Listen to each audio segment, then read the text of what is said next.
Assalamualaikum warahmatullahi wabarakatuh. Perkenalkan, nama saya Bella Trilaksana dari kelas 4A NPM 055. Hari ini saya akan memberikan sedikit paparan materi mengenai KD 3.6 dan 4.6 dari kelas 10 SMA semester ganjil. Langsung saja kita menuju ke struktur dan kebahasaan teks anekdot pada KD 3.6 dan 4.6 kelas 10 semester 1. Sebelum itu, mari kita ulas kembali pengertian teks anekdot. Teks anekdot merupakan cerita singkat yang di dalamnya mengandung unsur lucu dan memiliki maksud untuk mengkritik. Sebenarnya, kritikan ini lebih mengarah pada sindiran. Sindiran tersebut bisa ditujukan kepada pejabat, petinggi, ataupun orang-orang yang berpengaruh baik di dalam negara maupun di golongan masyarakat. Selanjutnya yaitu struktur teks anekdot. Yang pertama ada abstraksi, kemudian orientasi, krisis, reaksi atau respon, dan yang terakhir adalah koda. Abstraksi. Teks anekdot diawali dengan abstrak yang berisi uraian ringkas tentang objek atau hal yang hendak disindir atau dikritik.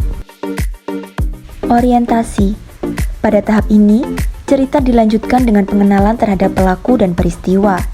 Orientasi juga biasa disebut sebagai latar belakang bagaimana cerita itu terjadi.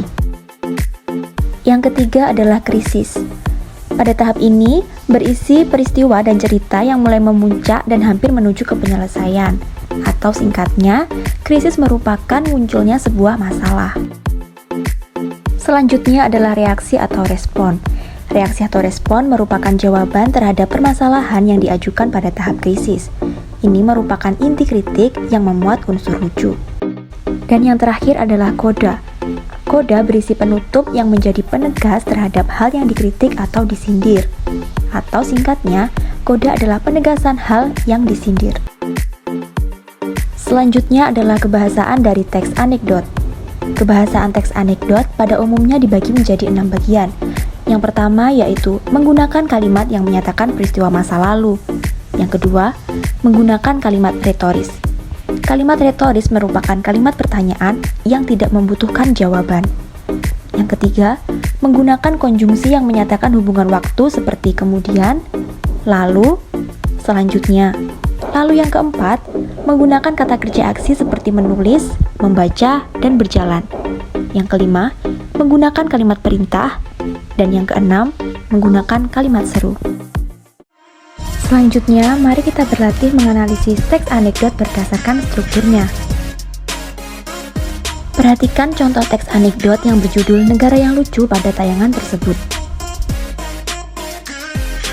Struktur yang pertama adalah abstraksi. Pada teks anekdot berjudul Negara yang Lucu, abstraksinya terdapat pada dua orang sahabat lintas negara bernama Salsa dan Sandra. Mereka berdua sedang asyik memperbincangkan kelucuan sebuah negara. Selanjutnya adalah struktur orientasi. Struktur orientasi pada teks tersebut yaitu cerita diawali dengan Salsa yang menyebutkan kepada Sandra bahwa Swiss merupakan sebuah negara yang lucu. Berikutnya adalah struktur krisis. Struktur krisis pada teks tersebut ditandai dengan mendengar ucapan Salsa, Sandra pun menimpali dan mengatakan bahwa negara Salsa sebenarnya jauh lebih lucu. Berikutnya adalah struktur reaksi atau respon. Reaksi atau respon yang ditunjukkan yaitu Salsa menyebutkan Swiss lucu karena negaranya memiliki Kementerian Angkatan Laut, padahal wilayahnya tidak memiliki laut.